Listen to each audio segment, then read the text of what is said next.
Hello दोस्तों, नमस्कार। मेरा नाम है प्रशांत। स्वागत है आप सभी का आपके अपने YouTube channel smart government news 09 में। दोस्तों, पुरानी पेंशन योजना को बहाल करने के लिए आखिरकार सरकारी कर्मचारी क्यों इतना जोर डाल रहे हैं?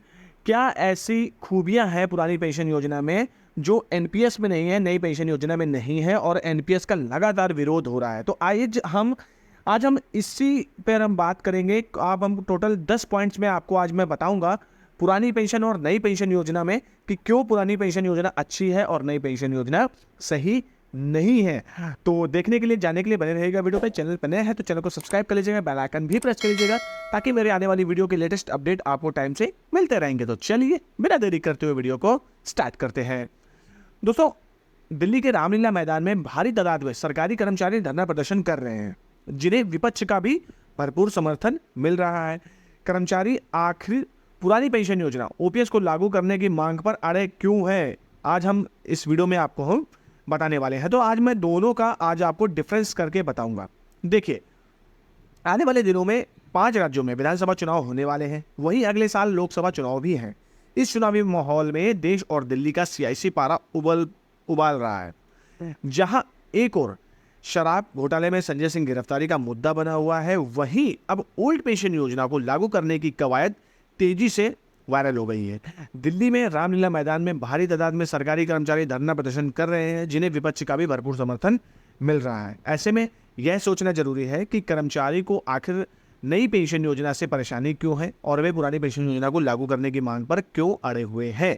इस न्यूज में हम आपको दोनों का आज अंतर करके आपको बताने वाले हैं। दरअसल पुरानी पेंशन योजना 1 अप्रैल 2004 से बंद कर दी गई थी, जो कि सभी आपको पता है। इस वजह से एक नई पेंशन योजना ने जगह ली, जिसे नेशनल पेंशन योजना भी कहा जाता है। इसे लेकर मौजूदा वक्त में सियासत तेज है। गौरतलब है कि पेंशन कर्मचारी का एक बड़ा वोट बैंक है और इन्हें साधने के लिए कई पार्टियां इनके समर्थन पर उतर चुकी हैं। जहां एक और ओल्ड पेंशन योजना ओपीएस में पेंशन के लिए सैलरी में से किसी प्रकार का डिडक्शन नहीं होता था, वहीं पुरानी पेंशन योजना में 10% बेसिक और डियरलेस अलाउंस डीए काटा जाता है। दूसरा पॉइंट है, पुरानी पेंशन योजना ओपीएस में सरकारी खजाने से भुगतान किया जाता था, मगर नई पेंशन योजना में ऐसा नहीं है। उसमें शेयर मार्केट बेस्ड होती है ये। और ओल्ड पेंशन योजना में जनरल प्रोविडेंट फंड मतलब जीपीएफ की सुविधा होती थी, जबकि नई पेंशन योजना में ये सुविधा नहीं जोड़ी गई है। जो कि सबसे जो विरोध हो रहा है वो इसके लिए हो रहा है क्योंकि जीपीएफ एक बहुत अच्छी ये सुविधा दी गई थी। नेक्स्ट पॉइंट पे बढ़ते हैं। पुरानी पेंशन योजना में रिटायरमेंट के समय बेसिक सैलरी का 50% पेंशन के रूप में मिलता था, जबकि नेशनल पेंशन योजना में गारंटी तय नहीं है। जहां पुरानी पेंशन योजना में 20 लाख रुपए तक ग्रेजुटी का प्रावधान है, वहीं नई पेंशन योजना का यह प्रावधान अस्थायी रूप से है। मतलब इसमें कुछ पता नहीं है कि कितना मिलेगा, क्या नहीं मिलेगा, मिलेगा भी या नहीं मिलेगा, ये गारंटी भी नहीं है।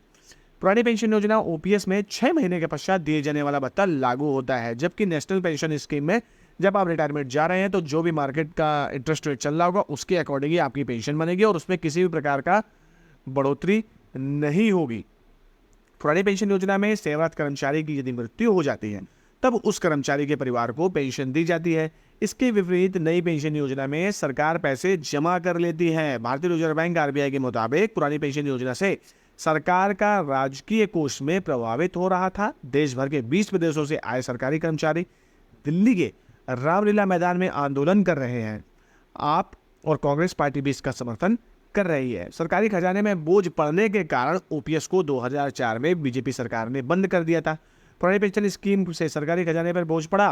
पुरानी पेंशन योजना में सरकारी कर्मचारी की सैलरी से कटौती नहीं होती और पूरी बोझ ट्रेजरी पर डलता था। जाहिर है कि सरकारी कर्मचारियों को पेंशन देने में राजकोष पर अधिक बोझ पड़ा और जिस वजह से पुरानी पेंशन योजना को बंद करना पड़ा। अब नई पेंशन योजना में क्या फायदे हैं ये एक बार देख लेते हैं। वैसे इसमें मुझे कोई फ़ायदा तो इसमें किसी भी प्रकार का दिख नहीं रहा है, फिर भी मैं आपको इसमें बता देता हूं कि क्या फ़ायदे बताए गए हैं। नई पेंशन योजना पूरी तरह पारदर्शी है। इसके साथ यह भी लागत प्रभावी प्रणाली मानी जाती है, जिसमें पेंशन के अंशदान का इन्वेस्टमेंट पेंशन राशि योजना में किया जाता है।